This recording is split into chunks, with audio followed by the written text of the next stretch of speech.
Hello, everyone. My name is Josh Favo. I'm a professor here at the College of Law, and it's my pleasure as a member of the Guest Speakers Committee to welcome you all to the college today. Before I begin, I'd like to acknowledge that we're on Treaty 6 territory and the ancestral homeland of the Métis people. In honoring this land's rich history, we pay our utmost respects to the Métis and First Nations ancestors who shaped this place, and in so doing, we reaffirm our profound connection to one another. The Silas Halyk KC Visiting Scholar in Advocacy was created in the fall of 2009 to support an annual visit from a distinguished legal advocate. This lecture was made possible by a generous gift from Silas Halyk and by supplementary gifts from his friends and supporters. Silas Halyk KC graduated from the College of Law with an LLB in 1961, and he became one of Saskatchewan's most distinguished advocates. He was a leading lecturer in the Canadian Federation of Law Society's criminal law conferences in the 1980s and 1990s, and he has represented many prominent clients throughout the country and served as counsel on several public inquiries.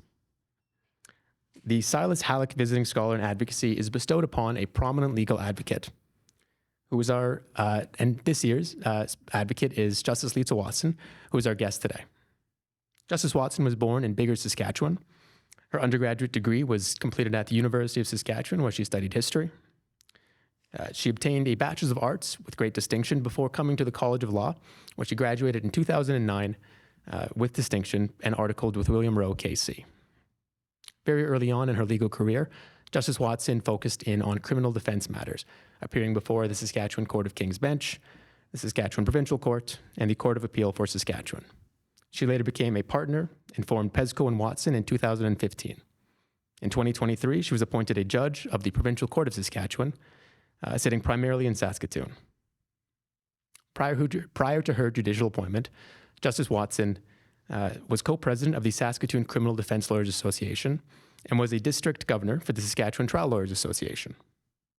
She presented for legal organizations such as the Canadian Bar Association, the Public Legal Education Association of Saskatchewan, and volunteered for the Legal Advice Clinic at Classic. She's worked with articling students through the Canadian Centre for Professional Legal Education, working as a practice manager and as an assessor. She was a sessional lecturer at the College of Law, teaching sentencing in the criminal justice system and coaching the Gale Cup moot team. In 2021, Justice Watson was awarded the Justice W. Frank Guerin Memorial Award by the Saskatchewan Trial Lawyers Association. Please join me in welcoming the Honourable Lisa Watson.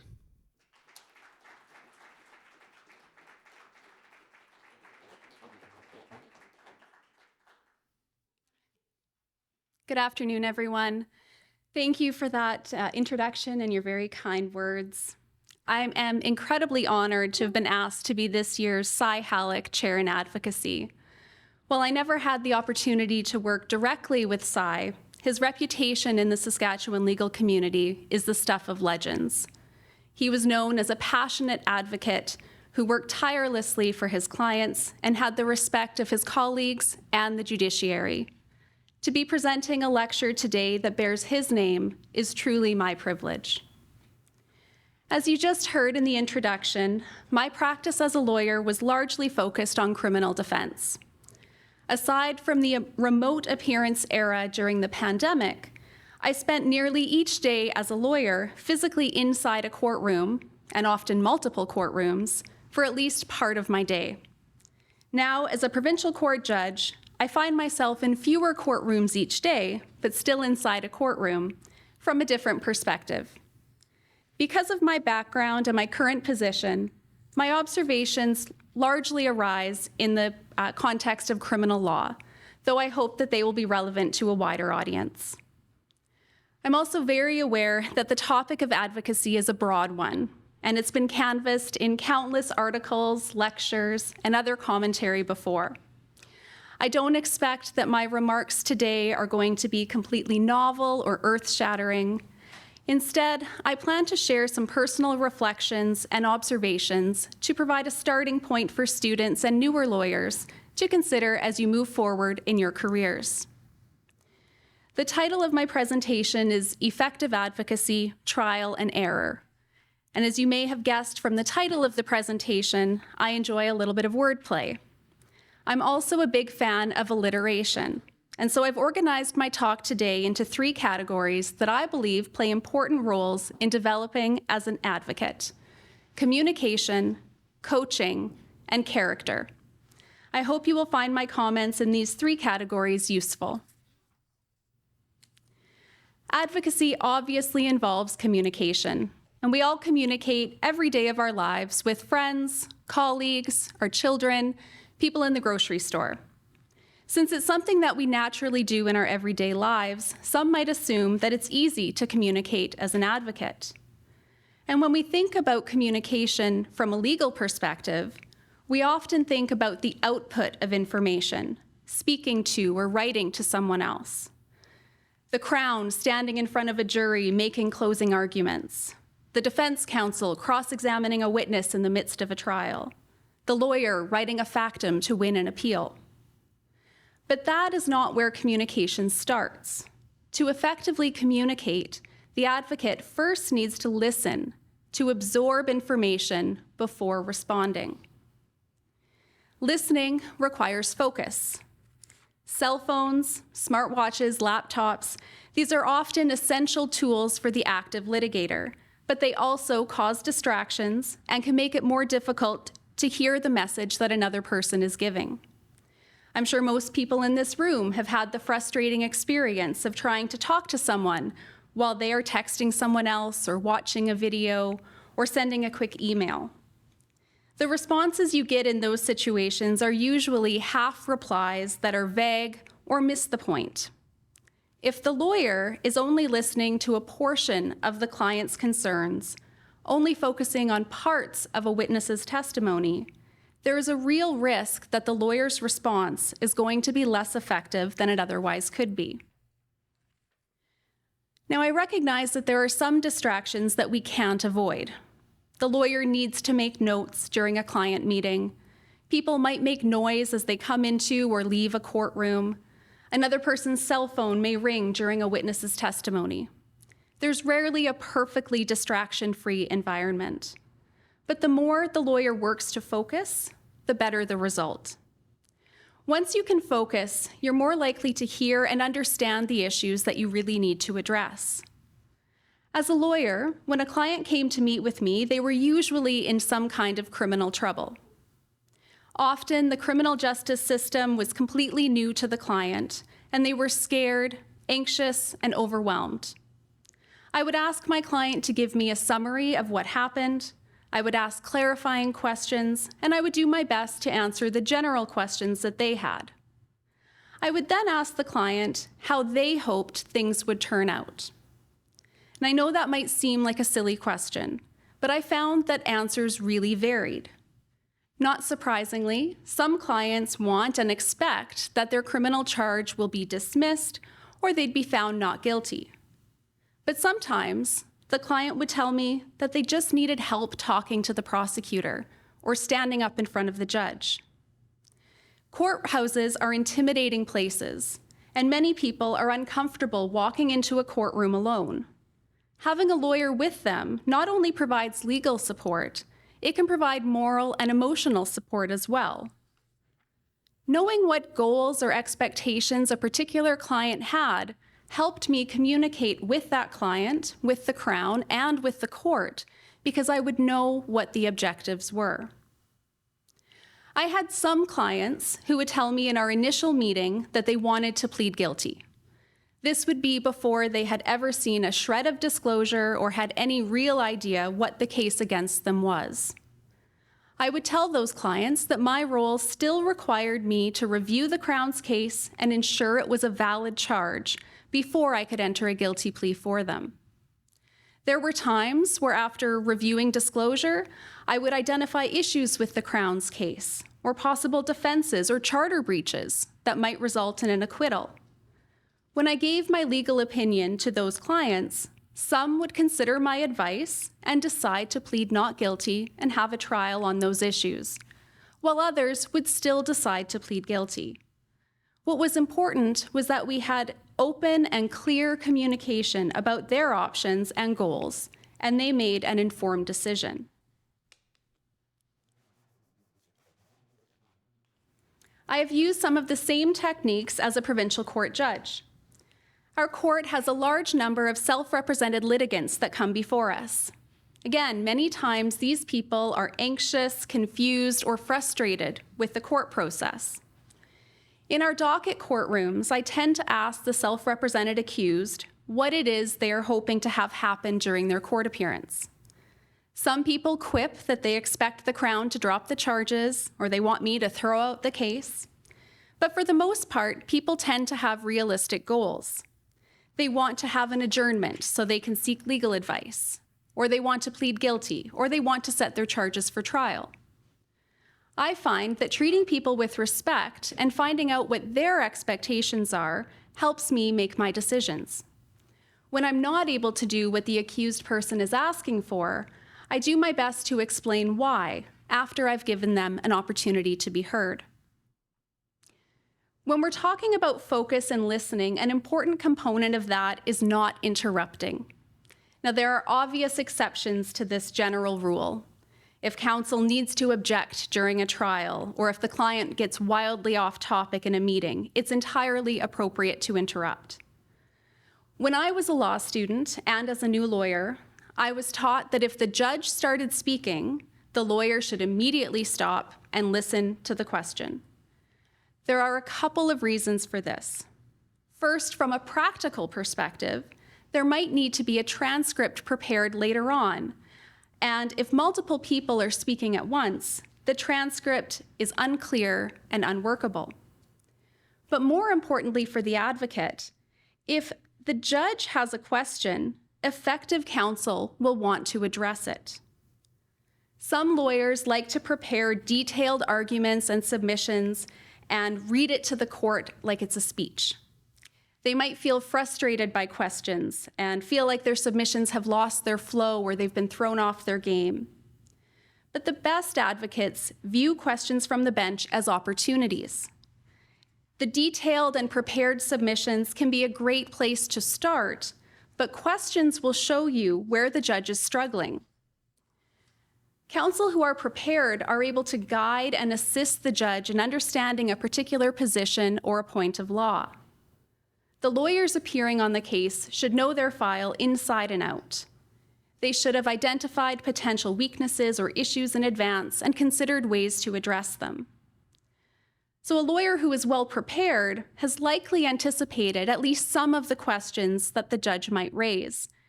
And when the lawyer is able to directly address those issues, it's not only helpful for the judge, but it's also more likely to assist their client's position. When the court is asking a question, counsel should carefully listen and consider the question before answering. Trying to formulate a response while the judge is still talking risks missing the overall point of the question. Speaking solely for myself, as a judge, sometimes I find myself asking a question in a thinking out loud sort of way. I might meander around a bit before I get to what it is I actually need help with. Or I might be summarizing and repeating what counsel has just argued to me to make sure that I do understand their position. So sometimes a simple, "Yes, that is my position," might be the best response available for counsel. When we think about the output part of communication, what we say or write will be informed by what we've heard.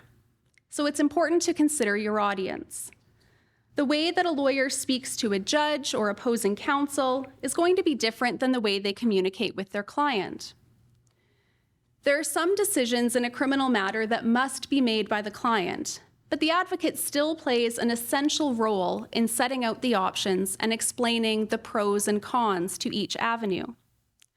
Consider the question of whether the accused client should testify in their trial. This is not a purely strategic decision to be determined by defense counsel. Instead, it's a vital decision that must be made by the client. However, the lawyer will still play a critical role in helping the client make this decision. The lawyer has carefully prepared for trial by reviewing Crown disclosure and considering possible defenses. During the trial, the lawyer has been assessing the strength of the Crown's case, considering whether the Crown has met the burden of proof beyond a reasonable doubt on each of the essential elements of the offense. The lawyer will have met with their client, has a sense of their demeanor, has seen their prior criminal record, and has assessed whether there is a greater potential benefit to testifying versus the potential hazards. In some cases, it might seem relatively easy to provide legal advice to a client about whether to testify or not. Consider this hypothetical. A credible Crown witness gives a statement to police that the accused punched them in an unprovoked attack, with nobody else around. The accused is charged with assault. The accused tells his lawyer that he did punch the complainant, but it was done in self-defense. The accused can't believe he was charged and wants to tell the judge what really happened. In this situation, counsel will likely prepare their client to be examined and cross-examined. Counsel will research self-defense and be prepared to give argument on that issue. But what if, during the trial, the victim testifies that he's never met the accused before? The assault happened quickly in a dimly lit alley, and the witness was drunk at the time. Counsel now has to advise the client about whether the original strategy to testify and argue self-defense is still the best course of action. Counsel needs to be able to explain legal issues like identity, credibility, reliability to someone who is not legally trained. While the final decision about whether to testify must be made by the client, the lawyer's role in making sure the client makes an informed decision cannot be overstated. A significant amount of advocacy occurs outside the courtroom. In Canada, estimates are that over 90% of criminal matters are resolved through plea negotiations and guilty pleas. Similar statistics exist for the resolution of civil matters as well. This means that counsel need to hone their negotiation skills to be an effective advocate for their client. As I'm sure many people in this room have heard before, a reputation needs to be earned. It can take time to develop good working relationships with opposing counsel. But the most effective lawyers have built a reputation for working hard and being trustworthy and candid. Opposing counsel knows they can trust them and doesn't want to take chances with them in the outcome of a trial.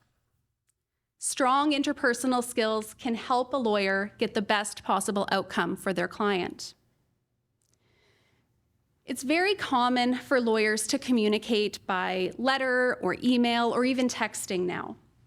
And writing is an excellent way to document a file. There's also a sense of comfort in writing because you can take your time to carefully craft your message. I know I like to write letters to the Crown because I could take my time and think about the perfect word choice as I set out my client's circumstances or addressed issues in the law or holes in the Crown's case. The difficulty with email, texting, and letters, though, is that it's very difficult to read tone. You might think that you've written a cordial and professional email, but the recipient might read arrogance and incivility. Emails and texts can get traded back and forth and become snippy, the real message getting lost. Picking up the phone and having an actual conversation with someone is often the best remedy in this situation. It might be scary and you might feel as though you have less control over the outcome and the conversation, but you will likely be more persuasive and understand each other's meanings better. Understanding the issues and goals in a particular file, considering your audience, and communicating clearly are key to being an effective advocate. I'm now going to move into my second category, which is coaching. And I'll admit I had to stretch a little bit to fit my alliteration goal here. By coaching, what I'm talking about is often called mentorship. Coaches and mentors have played a huge role in my career, and I believe that they are essential for new counsel. I am the first in my family to attend law school, so I had no real frame of reference of what practicing law would be like. When I started law school, I had no interest in criminal law and didn't think I would be a litigator. For my first year moot problem, I was assigned the defense side of a criminal law issue. I prepared and prepared, subjecting my roommates to multiple practice sessions where they peppered me with questions and I practiced my oral arguments. When it finally came time to argue the case, I had so much fun, I left the room vibrating with excitement, and I just wanted to go back and do it all over again. I loved oral advocacy, and I was intrigued by criminal law. I was very fortunate to be hired by Bill Rowe, KC, present today, as a summer student following my first year of law school. Bill was my first mentor in law, and he remains my gold standard of what an effective advocate should be. When I started working with Bill, he had hired me for 2 weeks of research. Those 2 weeks turned into the full summer, the following summer, articles, and then into practice. And although he hired me to conduct research, Bill also encouraged me to join him in his client meetings and court appearances. So from the very beginning of my career, I was able to watch an experienced and senior member of the defense bar argue complex issues, make docket appearances, and run trials. The best part was getting to debrief with Bill afterwards, so I could learn the strategy behind certain decisions. The first summer working with Bill is what hooked me on criminal law, and if I'm being completely honest, it was the first day of the first summer that did it. I learned the importance of detail in litigation. Bill taught me to not only look at what police had done, but what they didn't do, what they were trained to do versus what they actually did, how valuable it is to go to the scene of an offense to get a feel for how things could have happened or what witnesses would have actually been able to see. In a somewhat extreme extension of this idea, one of my most memorable days of work with Bill was when we went to the RCMP gun range in Regina, and with proper safety gear and supervision, we fired the same type of firearm that his client had been alleged to have used in a homicide. We gained a new perspective on the facts on that day. As a mentor and a boss, Bill was extremely egalitarian. He would ask my opinion and genuinely seemed to want to know what I thought about a trial argument or a cross-examination. I remember the first time I observed a trial that Bill was running. I was still a law student and I was sitting in the front row of the gallery. And Bill leaned over the bar towards the end of his cross-examination of a witness to ask me if he had missed anything. And I was surprised that he had asked me that. I was just a student and he was the brilliant lawyer. But as I reflect on that day, I realized that Bill was determined to do the best job he could for his client, and he genuinely didn't want to miss anything. He wouldn't let an ego interfere with his representation of his clients.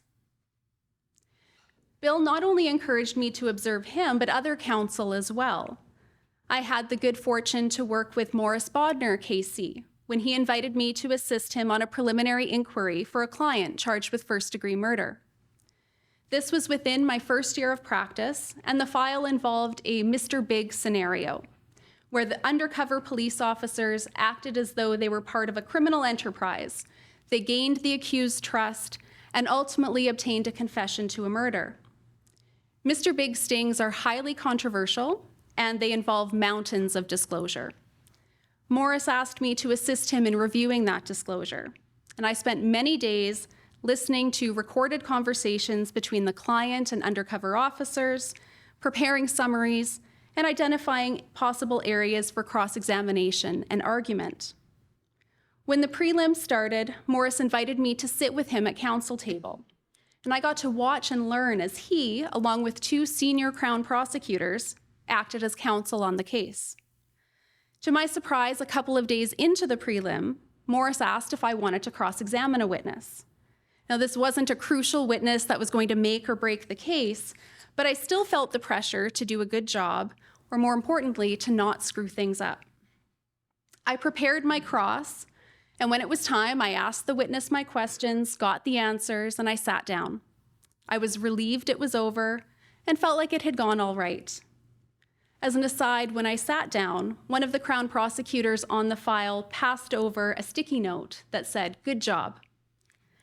I appreciated him taking the time to acknowledge a new lawyer's efforts, and I saved that sticky note for a very long time. Most criminal trials are run by a single defense counsel, so it can be difficult to get feedback. One of the great things about working on that prelim with Morris was that he was able to give me feedback and constructive criticism about my cross-examination that I might not have picked up on if I had been running the file on my own. He pointed out that I would say, "Okay," after nearly every answer the witness gave me. This made reading the transcript later on a bit painful, but I think it's better to know that something is an issue that can be improved on rather than continue on in ignorance. And a note on reviewing your own transcripts. I highly recommend that you do so. Sometimes it's necessary to properly prepare for a trial or an appeal, but even if you don't need to review a transcript of your own proceedings, there are still benefits to doing so. Once you get over any embarrassment you might feel, you might pick up on some verbal tics that you have. You might consider different ways you could have phrased certain things, and in some happy cases, you might find that you performed better than you remember. Reading transcripts or listening to court audio proceedings of other proceedings is beneficial as well. You won't likely have the same issue of overcoming personal embarrassment or ego if you review another lawyer's transcript. So instead, you can focus on the substance of the issues. You might pick up on a turn of phrase that is really effective, or you might find a way of structuring questions you hadn't thought of before. You can read objections, arguments, rulings, and find ways to incorporate the good and hopefully avoid the bad in your own cases.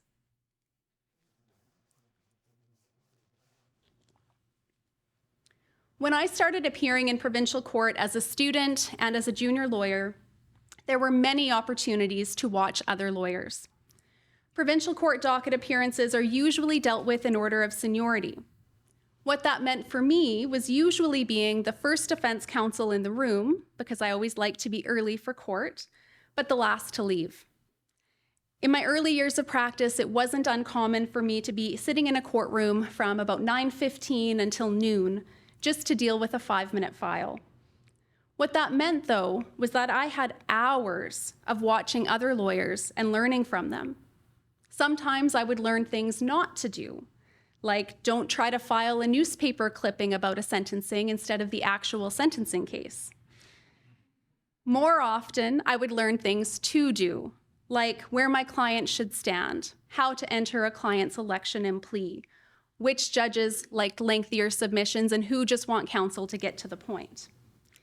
Sitting in docket, walking the hallways of provincial court, and heading for an occasional coffee afterwards is also how I developed professional relationships with both Crown and defense colleagues. One of my concerns during the pandemic was the lost ability for new lawyers and students to learn from more senior counsel. I have reaped the benefits of mentors both inside and outside my firm, and I think both types of relationships are valuable. When COVID began and the courts implemented protocols to try to limit the spread, trials were postponed, and most court appearances happened by phone in provincial court. Phone court is useful in a lot of ways, and it kept the wheels of justice grinding along. But there were things that were lost as a result of not being in person. Depending on the court point or the courtroom, counsel might have a conference line they could dial into, or they might have to wait for the court to call counsel directly when the court was ready to address a file. On a conference line, counsel had the ability to listen to the entire proceedings and hear how different lawyers and judges dealt with different issues. But when the court would call counsel directly, the lawyer had no idea when that call might come in and had no clue what else had happened in the courtroom that day, things that might impact the decisions that counsel had planned to take. There was a lost ability to read the room and pivot arguments or consult with clients to obtain new instructions. Provincial court is now primarily back to in-person court appearances, though there are still options for counsel to appear by phone on some matters. My view is that, particularly for newer lawyers and for students, there is truly no substitute for in-person court to observe proceedings and develop relationships with others. Being physically in court gives the judge an opportunity to see you, to hear your name, and to develop rapport with you in a way that's just more difficult when counsel appear by phone. Being in person in a courtroom also gives counsel a great opportunity to meet and chat with other lawyers. As new counsel appear in court, other lawyers might see their work and consider referring clients to them. Those 10 to 15 minutes that I would spend sitting in a courtroom waiting for the judge to arrive as a junior lawyer is where I started forming bonds with Crown prosecutors and other members of the defense bar. This is how I met and developed a relationship with another mentor of mine, Leslie Sullivan, KC.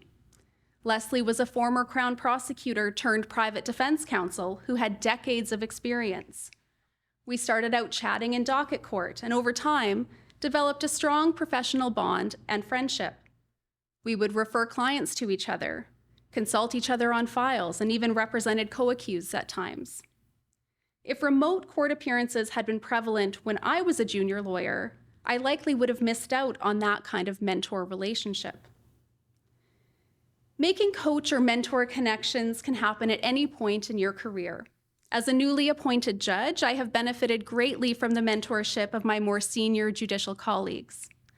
As a student, I connected with some professors and sessional lecturers. I think it's worthwhile to remember that mentor relationships can happen in formal and informal ways. And today I have talked mostly about the organic types of relationships that will develop as you appear in court amongst other members of the bar or work with other members of your firm. The more formalized mentorship programs that exist in different legal organizations like the CBA and the STLA are also excellent options to explore, especially for students or those who are new to a practice area or want to broaden your professional relationships outside of your own firm. The last area I'd like to discuss today is character. There is no one way to be an advocate, and each lawyer will develop his or her own style of advocacy. When I talk about character today, what I'm talking about are the qualities that I believe exist in the most effective advocates. Two of those qualities are resilience and adaptability. When I was a third-year law student, I was a member of the Gale Cup Moot at the time, coached by Mark Brayford, KC, another legend of the Saskatchewan legal community. During our preparations for competition, we were grilled in our practices by Mark and the accomplished guests that he brought in.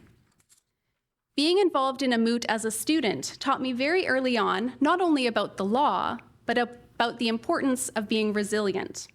No matter what got thrown our way, in practices or in the competition, we had to be able to stand strong as a team and continue on with our arguments. I view resilience and the ability to deal with failure as a necessary quality for the effective advocate. Every lawyer makes mistakes. We try to avoid them, but it's inevitable that at some point in your career, something is going to go wrong, something will be missed. Since we can't avoid all mistakes, the effective advocate is resilient and makes their mistakes matter. It can be painful in the moment, but the unfortunate reality is that we will usually learn more from our failures than we do from our success. And a lawyer can do everything right and still lose a case. Losing does not necessarily mean that the lawyer has made a mistake. I remember hearing the adage very early on in my career that you aren't a real lawyer until you've been sued or had a Law Society complaint. The reality of our justice system is that in a conflict, one side is likely to be viewed as the winner and the other side is likely to be viewed as the loser.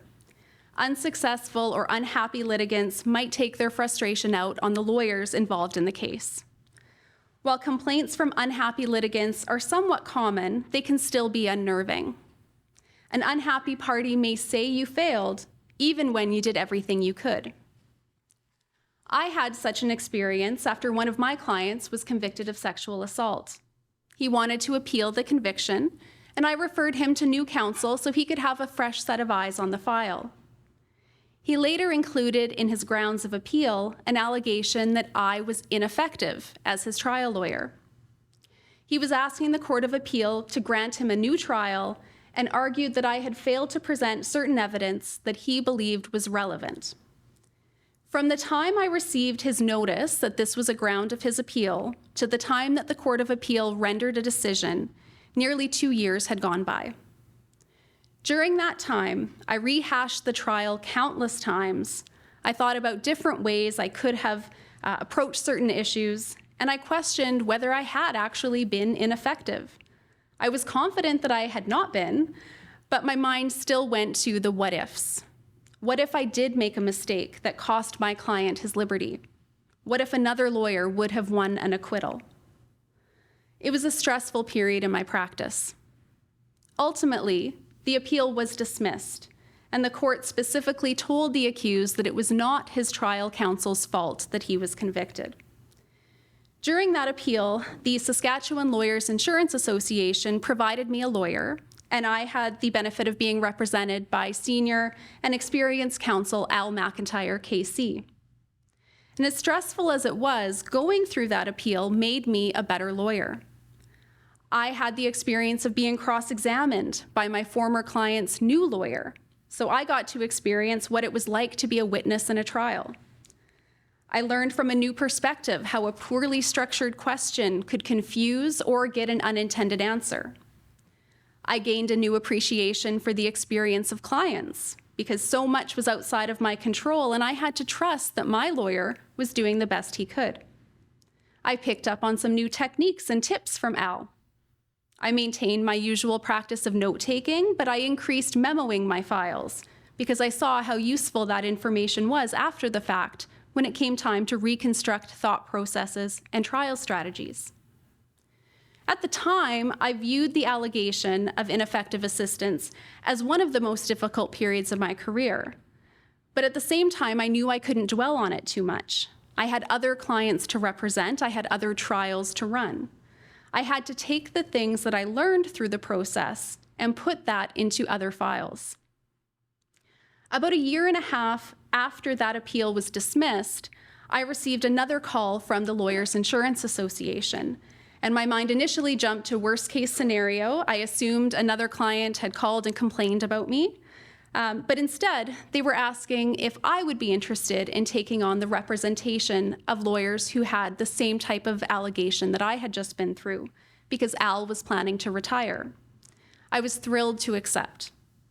I then got to work with other defense lawyers who were going through these types of allegations from their former clients.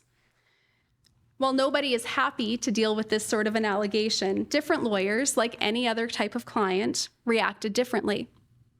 For some, the allegation destroyed their confidence. Some were embarrassed and felt like they were the only lawyer to have such an allegation. Some were angry and indignant. And some lawyers were very practical, gathering their file materials and helping me prepare to respond to the appeal. I think the reality is that almost every lawyer who receives a complaint or who loses a case is affected by it in some way.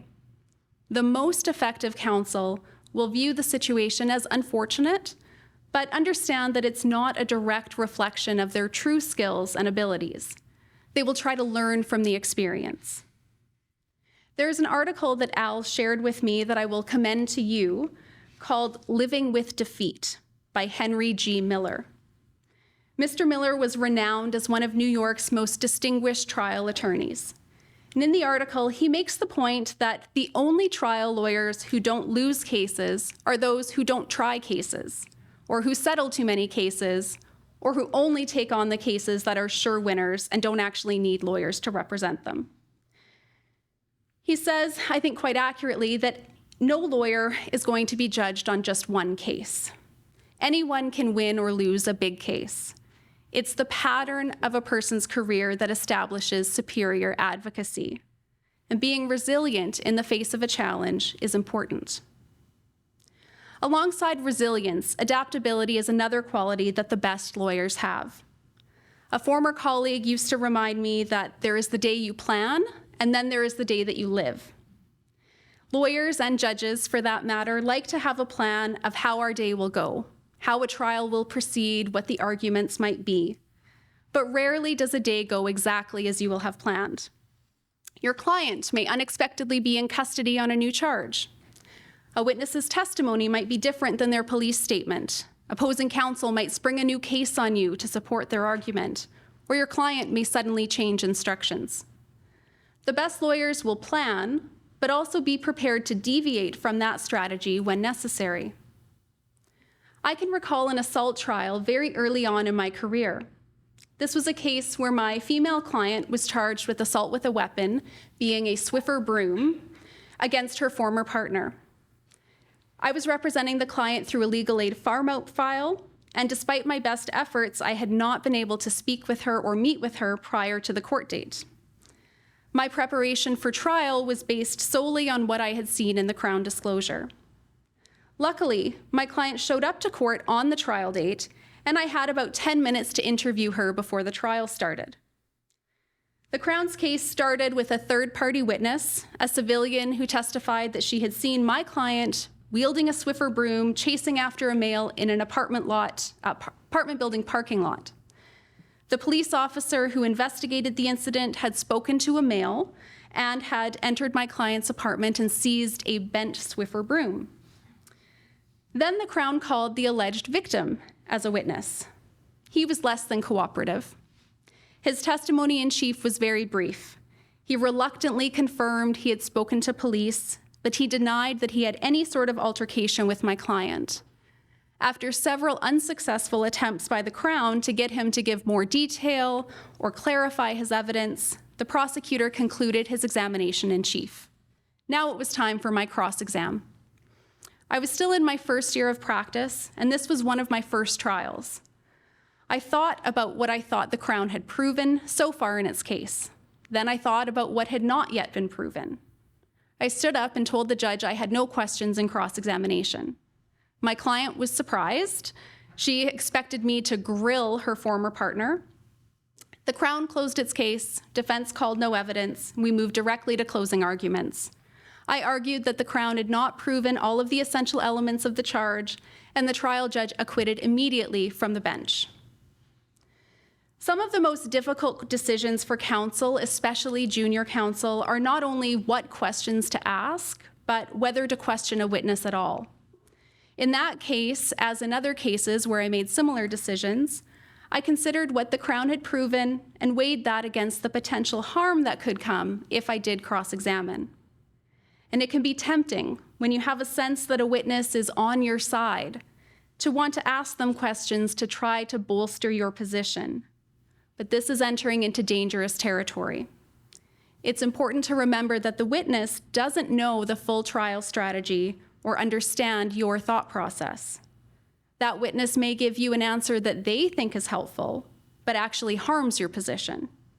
Counsel always needs to be thinking about how deviations from the original strategy might play out, and then be prepared to adapt as you go.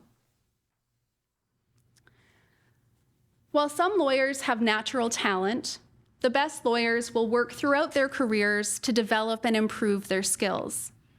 In my opinion, effective communication, learning from others, and having strength of character are all important components of the effective advocate. I want to again express my thanks to the college for the invitation to speak today. I wish all of the students that are here the best in your professional pursuits, and I hope to have the benefit of your advocacy in my courtroom in the future.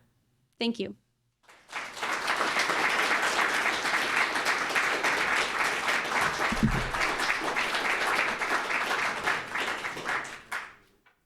We have time for a quick Q&A. Sure. Yeah. Thank you all. We now have time for a few questions from the audience. If anyone would like to ask Justice Watson something about her career.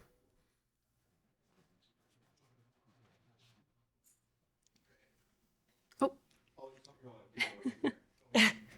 Hi, my name is Dominique. Thank you for your talk. You're obviously very passionate about what you do and the amount of investment and planning that you put into a career. How do you manage that with staying a full person with other interests? That's an excellent question. The practice of law can be all-consuming, And I think it's important to have people around you, creating a community around you who are able to help support you. And personally, I think having interests outside the law is very important. So my spouse is completely unconnected to the legal community. I have small children, so I can be connected to them through community events and school. And just trying to maintain, I don't want to use the work-life balance term because that's way overused, but trying to find what works for you while still doing the best job you can for your clients. It's an ever-changing process.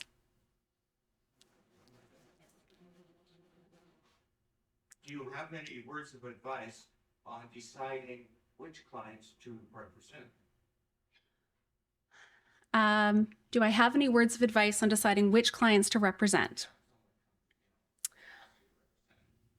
So I've represented people from charged with things, everything from shoplifting up to first-degree murder, and I don't differentiate based on the type of the charge or the nature of the allegation. I think it's important to represent clients that you can have a working professional relationship with. So there are some times where I would have to withdraw as counsel if I couldn't get to that point, or I had been at that point, but something had happened to irreparably harm the solicitor-client relationship. Developing trust is very important, and that, in my view, goes both ways. The lawyer needs to be able to trust their client, and the client needs to be able to trust their lawyer. And again, the line on that is going to vary depending on the lawyer and depending on the client. Hey, Justice, I have a quick question. You mentioned that you've had some really important mentors throughout your career. And I was wondering, this is probably a very difficult question, but like, what made your mentors, when you think back, like good lawyers?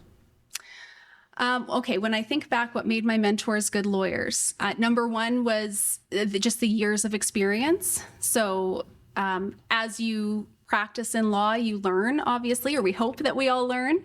And so they have more to draw on and provide feedback for. In particular for Bill, as I said in my presentation, what made him a good lawyer was when he spoke in a courtroom, everyone listened. He didn't have a lot of filler words. He would get to the point. He wouldn't do a shotgun approach where every issue was at issue. You know, he would really focus on what was important for the case. And that's what I try to emulate my style on as well.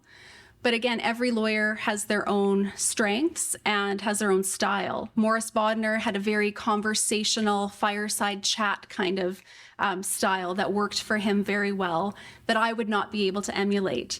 Brian Pfefferly has a very charismatic and outgoing persona in a courtroom that, again, I would not be able to emulate. Every lawyer finds their own voice. Sorry, I think we have someone here, and then we'll pop back to you.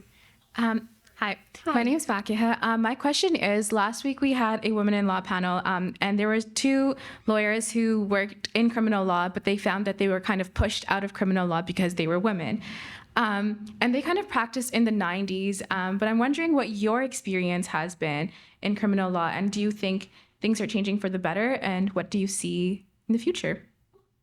Great question. I do think things are changing for the better, and I say that just based on what I see in the courtrooms these days. I see way more female lawyers, young lawyers, and getting to be mid-career lawyers as well, standing up in a courtroom. When I entered into criminal law, it was not that long ago. It was 2009 that I graduated. I was the only person in my graduating class who went into criminal law as a female. Now there are some more who went in and became Crown prosecutors, but no one else, as far as I can think, was a female defense counsel. And I think that I owe a large part of the reason I stayed in it to the people that I was working with, because I never felt in my particular firm that me being a woman created any sort of disadvantage or that I was less than in any way. I think that the college now is doing a lot of focus on hands-on learning and experiential learning. And I'm seeing a lot of students coming through those types of programs, whether it's mooting or the intensive criminal law program or the classic clinical program. They're coming into the courts and they appear to be confident and they appear to be enjoying their time there. So I do think that things are changing, although I think that there's still a long ways to go. Yes. Thank you for coming to speak to us. I know in your presentation you mentioned that certain judges like a more elaborate explanation and some prefer the counsel get to the point. As young up-and-coming lawyers, when we appear in front of you, what do you prefer? I'm going to give you the lawyer answer, and it depends. It depends. My preference will vary depending on the case. If this is a docket court appearance where we have 50 files we need to get through, as much as I would love to hear every detail about the accused person, I just simply can't because we have time constraints. But if it's something that counsel believes is important for the judge to know, then you should still be trying to say that. And again, the best ways to find out personal preferences of judges, of prosecutors, of other lawyers, is to sit in court and watch and learn and make mistakes. Unfortunately, again, it hurts, but that's the best way to learn. Thank you. Yes.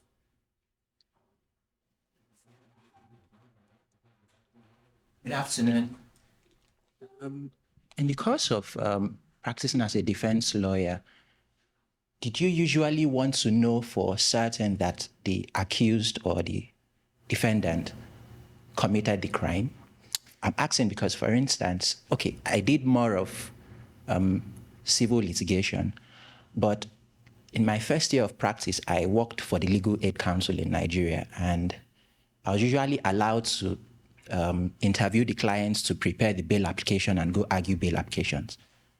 And over time, I found out that many of the accused, they tell you that they did not do it, but many of them lie, actually. And for me, it just, for the bail application, it didn't matter whether you did it or not, really. And it helped me. But if you are going into full trial, do you really want to know? And does it help you? Because for me, I found that not caring about whether they did it or not helped me better, So whether a client was factually guilty or not didn't affect whether I would represent them or not, number one. My usual practice when meeting with a client was I wanted them to tell me what happened from their perspective. And the reason I want to know what they think happened is because it helps me prepare, and it helps me prepare the client and decide whether we're going to call defense evidence, whether it's beneficial for the client to testify or not. The downside to getting the full story from your client, if they're honest or upfront with you, is that might constrain certain defenses. So if a client says, yep, I did it, but I'm going to say it was my neighbor John that did it. Well, no, we can't do that. But there are still defenses that you might be able to raise. You might be able to poke holes in the Crown's case without having to do something that is unethical, which of course we all want to avoid.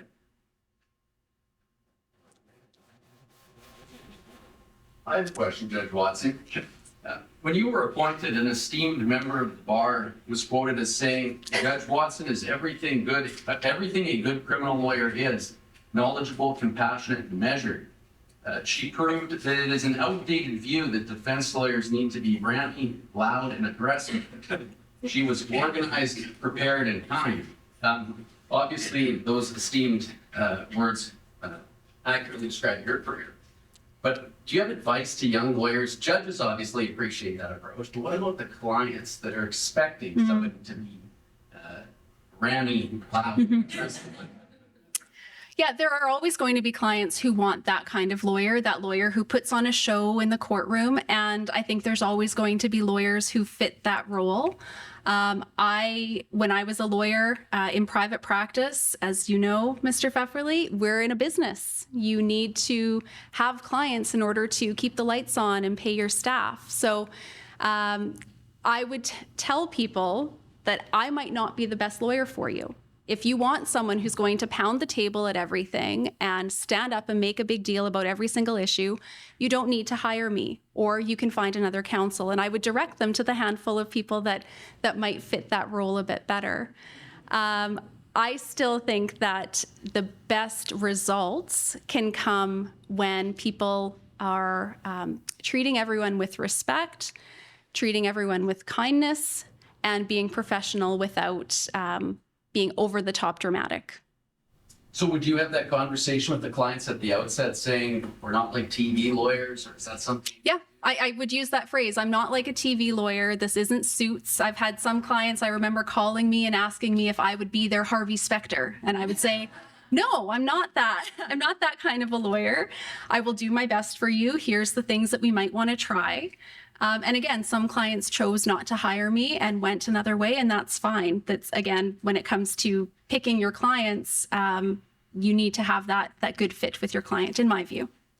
Do you like lawyers that are rappy, loud, and aggressive? I like lawyers who do a good job for their clients. The tables will turn, Mr. Pfefferly, don't worry. Are there any other questions today?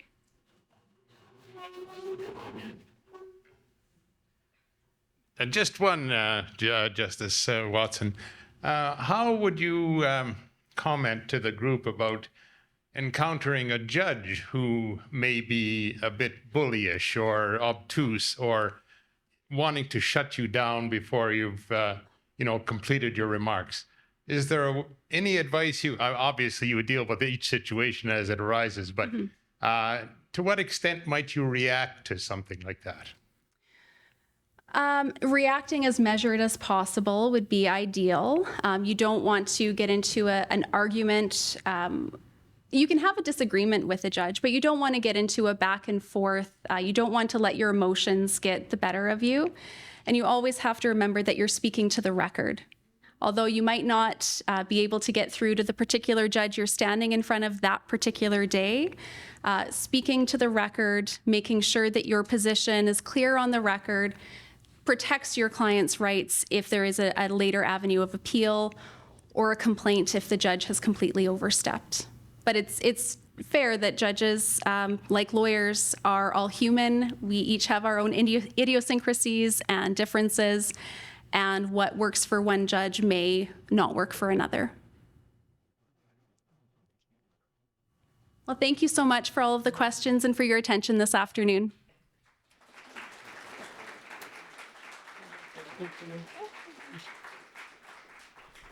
Judge Watson, we just wanted to thank you for being here with us today and for delivering a fascinating lecture. Thank you so much for your insight.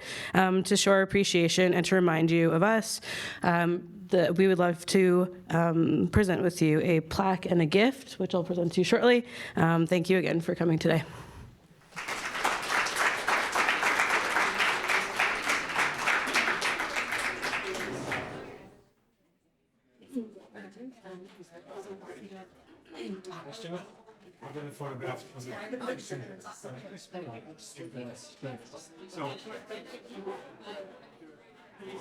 Okay,